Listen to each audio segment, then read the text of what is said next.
सकाल सकाल पहुँची गली मुई आमर गाँ डाक्तरखाना मते सते केड़े रोग है हेते लेकिन सकालू सकालू उठवा खटू मुई टाके पलैचे ई उस कषा काहिर देते रे आमर गाँ डाक्तरखाना चेरीमूली जोगैछन आर चेरीमूली खाली देवे इटा आयुर्वेदिक डाक्तरखाना क्या बोले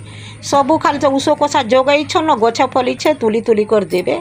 आटा देखुन सबू चेरीमूली काकाणा उस कषा जे मुई भी नहीं जानी बाकी इटा कि मेलेरिया टाइफर बोलसन से गच की आर इटा उषो खाए संगे से इटा फिर क्या उषो इटा देख सब किस्म उषो तार माने बाकी औषधीय बगीचा इटा इटा हला आमर गाँ डाक्तरखानार सबू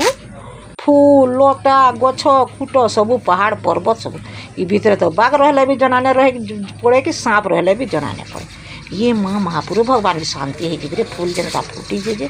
जय श्री राम प्रभु सभे पूरा खुश आ कि सुंदर है देखुन आमर गाँ डाक्तरखाना के बुलबे बेले आसबे आरु देखबे केनता बढ़िया लागसी।